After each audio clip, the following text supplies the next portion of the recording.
저희 미용인들이 놓치고 있는 되게 아쉬운 부분들이 있을 것 같은데 혹시 말씀해 주실 수 있는 부분이 있을까요? 저는 고객으로서 여러 샵을 많이 방문도 한단 말이죠. 진짜 한 50군데 넘는 샵을 돌아다녔거든요. 다 가봤어요. 다 가봤는데 제가 이탈하는 샵의 경우에는 어떻냐면요, 온라인과 오프라인의 온도가 달라요. 아, 이거 너무 중요하다. 온라인에서 대부분들이 내가 후킹하려고 문구를 써놔요. 네. 1대1 맞춤 상담으로 원하는 니즈를 찾아드리겠습니다. 막상 가잖아요. 머리 어떤 거 하실래요? 아, 요거요? 알겠습니다. 준비해주세요. 머리는 예쁜데 뭔가? 이게 연결성이에요. 내가 오프라인에서 정말 고객에게 줄 수 있는 가치만 온라인에 써야 돼요. 아, 허수 담지 마라. 허수 담치니까 내가 현장에서 하지 않고 부족한데 이거를 고객을 끌어들이기 위한 거짓을 뭔가 쓰면 안 된다는 거예요. 근데 이게 보면 대부분들이 1대1 맞춤 상담으로 꼼꼼한 소통으로 해드립니다. 얼마나 좋은 말이에요. 근데 그러려면 실제로 고객 방문했을 때도 꼼꼼한 소통이 매번 돼야 돼요. 근데 이거 대부분 너무나 당연한 말이잖아요. 오프라인과 온라인에서의 고객이 나를 바라보는 거는 항상 진짜 냉철해요, 고객은. 이거를 항상 조심해야 되고, 스스로가 내 매장 안에서만큼은 고객이라는 CCTV가 나를 계속 보고 있다고 생각을 해야 돼요.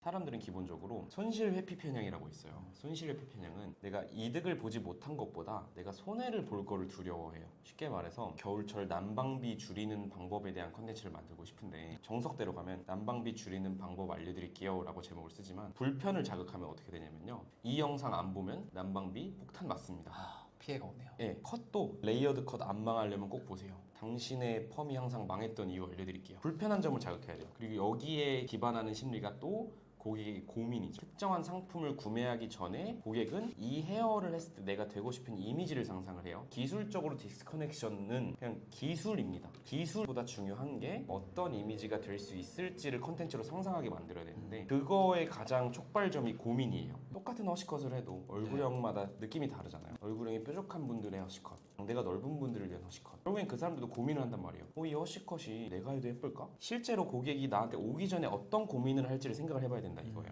이거랑 아까 말씀드린 손실회피 편향을 강하게 묶는 거죠. 허시컷 망하지 않으려면 꼭 보세요. 부제로 얼굴형번 허시컷 꿀팁까지. 이 얼굴형 허시컷 하면 망합니다. 맞아요, 맞아요. 맞아요. 근데 이런 강한 어조가 좀 싫으신 분들은 부정 어휘를 안 하고도 할 수 있는 방법이 있어요. 긍정적으로 돌리는 방법은 오히려 긍정을 강화시키는 거죠. 레이어드 펌 잘 나오시고 싶은 분은 꼭 보세요. 이거 보시면 레이어드 펌 무조건 성공합니다. 맞아요. 그리고 수치를 넣어줘야 됩니다. 18년차 헤어 디자이너가 얘기해주는 레이어드 컷 성공 팁. 레이어드 펌 99% 성공하는 얼굴형. 2023년 유행할 헤어스타일 3가지. 이거 3가지는 또 어떤 역할이냐면 시청 지속 시간을 묶어두는 역할도 해요. 3이란 게 있으면 첫 번째, 두 번째, 세 번째 끝까지 다 봐야 된단 말이에요. 3을 기다리죠. 맞아요. 컨텐츠를 기획하기 전에 내가 고민해야 될 방향이 그거인 거네요. 고객이 어떤 걸 불편해하는가. 맞아요. 그래서 제가 1주차 때 과제를 어떤 걸 드린 줄 알아요? 다음 주까지 당신이 실제 살롱워크 하면서 고객이 가져왔던 고민을 10가지를 적어와라. 아, 오늘 무슨 시술을 하셨어요, 오늘? 오늘 염색했어요. 염색. 그럼 염색한 고객님이 어떤 질문을 하셨어요? 톤 다운이 너무 진하게 되지 않을까요? 자, 이것도 고민입니다. 자, 봅시다. 톤 다운이 너무 진하게 되지 않을까요? 란 사람은 내가 이걸 너무 진하게 돼서 이미지가 칙칙해 보일까봐 걱정을 하는 거예요. 그러면은 컨텐츠 하나 벌써 나오죠.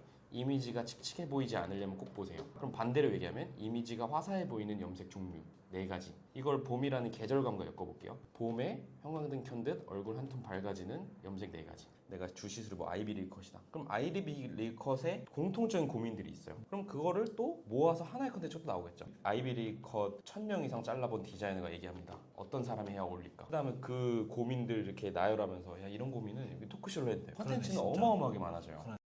헤어 디자이너들에게 인스타그램 이렇게는 하지 마라 뭐 이런 게 좀 있을까요? 자동화 시키려고 하지 마세요. 좋아요 구매, 팔로우 구매. 그러니까 편법. 내가 조금 더 편하게 하기 위해서 복사 붙여넣기. 광고 문자가 모두게 똑같이 가면 보나요? 안 보죠. 우리는 이거를 쉽게 하기 위해서 그냥 글 복사 붙여넣기. 오늘은 무슨 분에게 어울리는 레이어드 컷입니다. 책방문 몇 프로 할인하고 저한테 오시면 뭐 1대1 상담 해드려요. 모든 글에 복사 붙여넣기 해놓죠. 거기다가 내 얘기를 넣는 거죠. 18년차 청담동 디자이너가 레이어드 컷 고민인 분들에게 제가 설명을 좀 해드릴게요. 이런 얼굴형 분들은 레이어드 컷에 대해서 이렇게 한번 해보시고요. 이런 모질들은 좀 이렇게 해보시는 게 좋아요. 저에게 온 고객님들은 이러한 고민이 있으셨는데 이런 모질에게 제가 이렇게 해드렸더니 얼굴형이 보완이더라고요. 그러니까 본인의 얘기를 아까 말한 디자인 촬영에 엮어야겠죠. 여기에서 질문이 또 있어요. 선생님, 그러면은 이거를 내가 인스타에서 다 풀어버리면 고객이 나한테 정보만 얻고 다른 샵에 가면 어떡해요? 이런 질문이 있었어요. 그러네. 이거에 대한 답변이 뭔지 아세요? 괜찮다? 괜찮아요.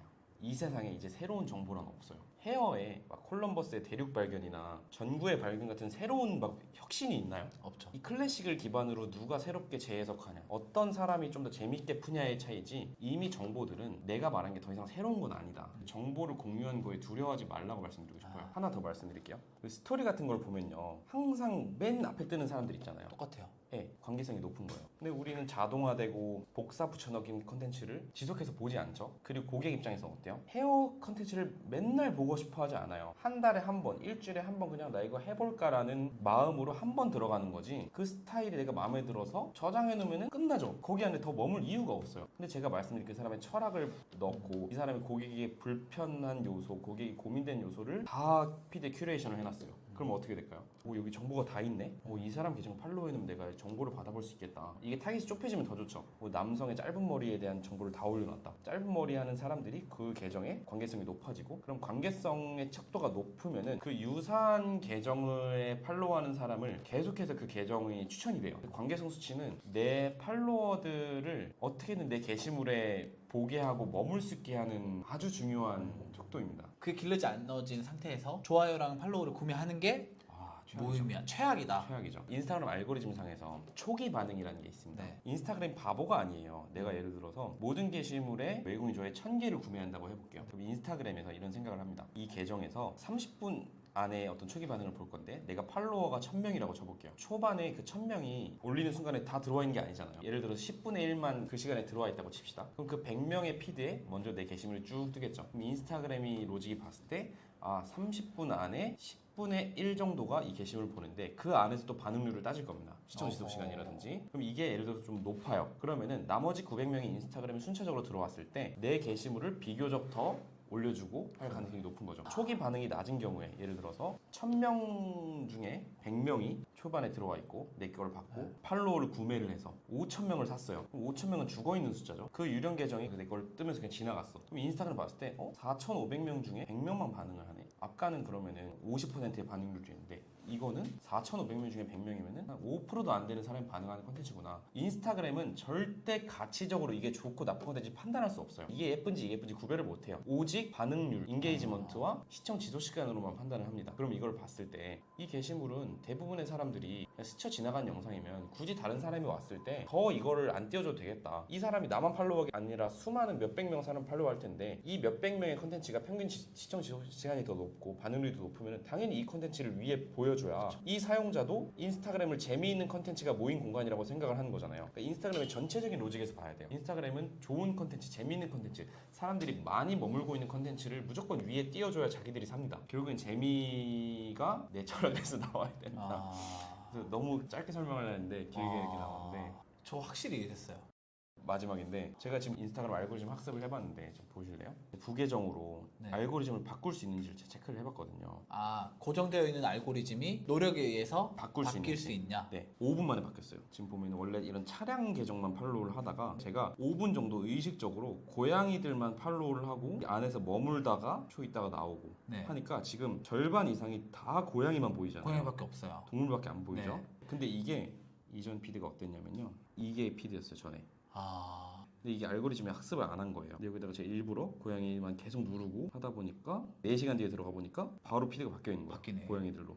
이 원리를 이용하면 진짜 쉬운 거예요. 저를 팔로우하고 있는 사람들도 제 컨텐츠를 좋아해서 팔로우하기 때문에 저와 관계성이 높은 사람에게 또 추천을 해줄 거예요. 이 원리만 이해하면요, 특정 타겟군에 대해서 공략을 하면은 생각보다 쉬운 싸움이 돼요. 제 컨텐츠를 홍보하기 위한. 그렇죠.